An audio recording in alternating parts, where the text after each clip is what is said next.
How to lock your applications or apps on your Apple or Android device with help of the Norton app lock application or software. You can use the website or the main official application on your mobile device to do it. But in this video, I'm going to show you just the steps all around how you can do it.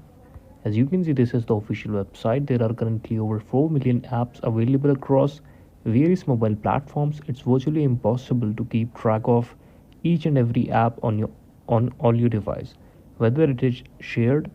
So these are currently all of the details here. You can see it, keeping it safe, protecting personal information, super security, simple setup, and many more. For mobile, you can see that all the details you will get here, and also you can get these type of Norton mobile security for iOS if you're using on iPhone. But firstly, you just need to take a subscription for it, then only you will be able to do your Wi-Fi security, web protection, device security, device report card, SMS security, and the app lock. So this is how you can exactly use it. Thank you so much for watching the video.